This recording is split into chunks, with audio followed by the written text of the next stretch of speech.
आज की वीडियो में हम लोग बात करेंगे सीईटी एग्जाम के बारे में। इस वीडियो में हम जानेंगे कि सीईटी एग्जाम क्या है, इससे क्या फायदा है, क्या नुकसान है और किसके लिए बहुत ज्यादा इम्पोर्टेंट है। हालांकि मैं अभी ही बता देता हूँ, अगर आप क्लास 10th, 11th, 12th और ग्रेजुएशन के स्टूडेंट हैं और आप आगे जाके सरकारी नौकरी करना चाहते तो दोस्तों ये वीडियो आपके लिए बहुत ज्यादा इम्पोर्टेंट है, क्योंकि पहले की जो चीजें अब वो चेंज हो गई हैं। तो सारी चीजें इस वीडियो में बताऊंगा, सारे जो इंपॉर्टेंट पॉइंट्स है आपको इस वीडियो में बताऊंगा, तो आप इस वीडियो को पूरा जरूर देखिएगा। तो चलिए अब हम अपनी वीडियो शुरू करते हैं। सीईटी यानी कि कॉमन एलिजिबिलिटी टेस्ट। अभी तक क्या होता था कि अगर आपको रेलवे में जॉब करनी है, बैंकिंग सेक्टर में जॉब करनी है, फिर एसएससी यानी कि स्टाफ सर्विस कमीशन, इन तीनों में अगर आपको जॉब करनी है तो आपको अलग अलग इसके लिए अप्लाई करना पड़ता था। करीब हिंदुस्तान में 3 करोड़ स्टूडेंट ऐसे हैं जो इन जॉब्स के लिए अप्लाई करते थे, अलग अलग उनको करना पड़ता था। लेकिन अब इस चीज को खत्म कर दिया जाएगा। अब इन तीनों में अगर आपको जॉब करनी है तो बस आपको एक ही एग्जाम देना पड़ेगा, सीईटी यानी कि कॉमन एलिजिबिलिटी टेस्ट। पहले क्या होता था कि मान लो कि आपको बैंकिंग में जाना है या फिर एसएससी में जाना है, फिर रेलवे में जाना है, तो उसमें 3 स्टेज होते थे। पहला होता था प्रारंभिक एग्जाम होता था, उसके बाद मेंस होता था, उसके बाद आपका होता था इंटरव्यू।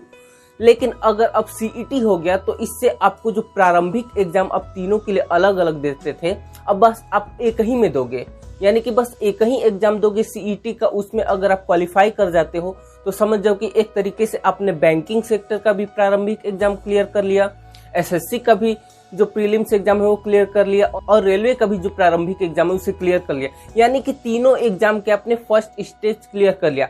उसके बाद अगर आपको जॉब चाहिए तो मेंस एग्जाम देना पड़ेगा, और मेंस एग्जाम सबका अलग अलग देना होगा। यानी कि अगर आपको बैंकिंग जाना है तो सीईटी के थ्रू तो आपने फर्स्ट स्टेज क्लियर कर लिया, तो आप बैंकिंग का मेन एग्जाम दोगे, उसके बाद इंटरव्यू दोगे, उसके बाद आपकी बैंकिंग में जॉब हो जाएगी अगर सिलेक्ट हो गए तो। सेम उसी तरीके से एसएससी में जाना है तो अगर सीईटी क्वालिफाई कर लिया तो मान लो कि एसएससी का भी जो प्रारंभिक एग्जाम होता है तो वो क्लियर कर ले, उसके बाद आप मेंस दोगे, इंटरव्यू दोगे, सिलेक्ट होने के बाद आपकी नौकरी।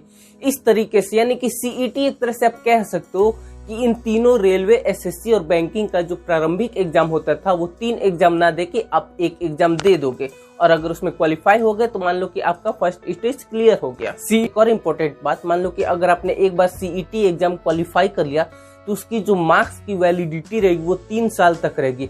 मान लो कि आपने 2020 में सीईटी क्वालिफाई कर लिया, और अगर आप 2022 में भी अगर किसी एग्जाम को देना चाहो तो आप उसमें एलिजिबल हो। यानी कि मान लो कि आपने अभी 2020 में सीईटी एग्जाम क्लियर कर लिया, लेकिन अब 2022 में बैंकिंग सेक्टर में जाना चाहते हो तो बैंकिंग सेक्टर में जाओगे तो वहां पे फिर आपको सीईटी देने की जरूरत नहीं है। बैंकिंग सेक्टर में जो मेंस एग्जाम होता है, यानी कि डायरेक्ट जो दूसरा स्टेज होता है, उसमें आप एलिजिबल हो, उसके बाद इंटरव्यू वगैरह होके आपका सिलेक्शन हो जाएगा। अभी तक क्या होता था कि अभी तक जो भी एग्जाम्स होते थे वो मेजरली 2 लैंग्वेज में ही होते थे, या तो इंग्लिश या तो हिंदी। लेकिन सीईटी में अब ऐसा नहीं होगा, अब यहाँ पे आपको 12 लैंग्वेज यानी कि 12 भारत के लैंग्वेज में आप दे सकते हो। आने वाले टाइम में इसे 12 से बढ़ा के 22 लैंग्वेज में कर दिया जाए, यानी कि आपकी जो लोकल लैंग्वेज है उसमें भी आप एग्जाम दे सकते हो। अब बात कर लेते हैं जो मेजर फायदे होंगे सीईटी से। देखो, सबसे पहली बात तो आपको 10 तरीके के एग्जाम के लिए अलग अलग फॉर्म नहीं भरना पड़ेगा, और इससे आपका पैसे की बहुत ज्यादा बचत होगी। क्योंकि जो एक मिडिल क्लास फैमिली होती है उसको समझो कि 10,000 रुपए, 15,000 रुपए तो उसको बस एप्लीकेशन फॉर्म अप्लाई करने में चला जाता है। कोई 1,000 का होता है, कोई 1,200 का, तो कोई 1,500 का, तो कोई 800 का। तो इस तरीके से उसके बहुत सारे पैसे चले जाते हैं, और इसकी वजह से उसे सोचना पड़ता है कि क्या यार मैं ये अप्लाई करूं, क्या इसमें मेरा सिलेक्शन हो पाएगा। ये चीज बहुत ज्यादा फर्क पड़ती है। और कभी कभी ऐसा होता है कि स्टूडेंट पैसे ना होने की वजह से उसे नहीं अप्लाई करता उस फॉर्म को, उसे नहीं पता होता कि क्या उसका क्वालिफाई हो पाएगा कि नहीं, और वो सोचता है कि अगर मैं क्वालिफाई नहीं किया तो एक तरह से पैसे बर्बाद हो जाएंगे। ये चीज अब खत्म हो गई, क्योंकि आपको एक ही फॉर्म अप्लाई करना होगा। हालांकि इसका अभी तक नहीं बताया गया कि फॉर्म कितने की आएगी, ये आने वाले टाइम में क्लियर हो जाएगा। तो एक बहुत बड़ी टेंशन स्टूडेंट की खत्म होगी, बस उसको एक ही फॉर्म अप्लाई करना होगा।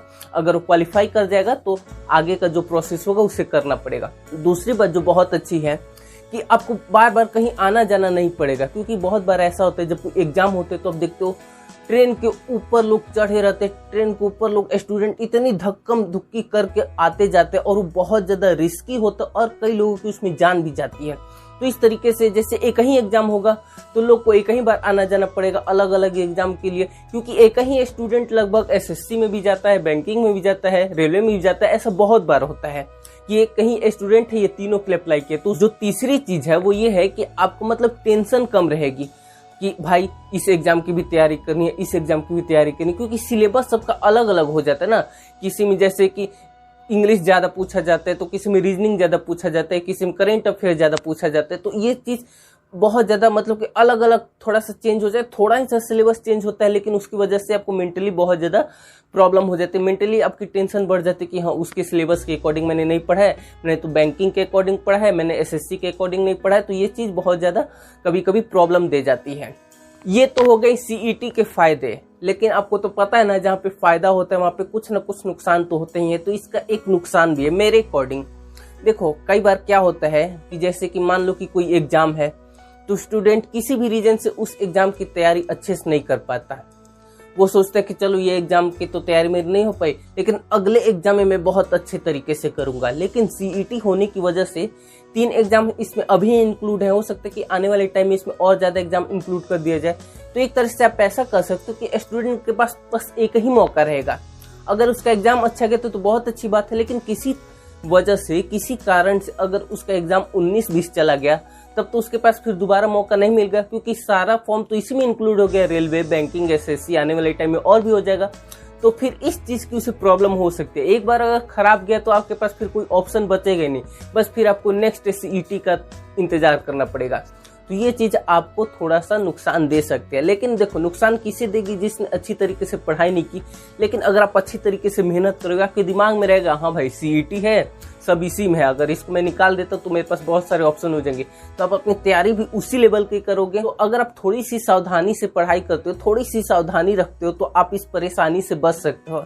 तो ये चीज हो सकती है। फायदे तो बहुत सारे हैं, लेकिन ये एक थोड़ा सा नुकसान हो सकता है स्टूडेंट को। लेकिन आप मुझे कमेंट में बताओ कि आपको क्या लगता है, ये सही है या फिर गलत है? फायदे क्या है, नुकसान क्या? आप ये चीज जरूर कमेंट बताओ, और सही या फिर गलत है ये भी चीज कमेंट में बताओ। तो ये एक छोटी सी वीडियो थी जिसमें मैंने बताया आपको सीईटी क्या है, सीईटी एग्जाम क्या है। हो सकता है कि आपको पहले से बहुत कुछ पता हो, लेकिन अगर आपको इस वीडियो में कुछ भी नया पता चला तो आप इस वीडियो को प्लीज लाइक कर दीजिए, अपने दोस्तों के साथ भी शेयर कीजिए, और उसके साथ साथ चैनल पे पहली बार है तो चैनल को सब्सक्राइब करके बेल आइकन भी प्रेस कर दीजिए। तो मेरे दोस्तों इस वीडियो में इतना ही। आप सभी ने इस वीडियो को देखा, आपका बहुत बहुत धन्यवाद।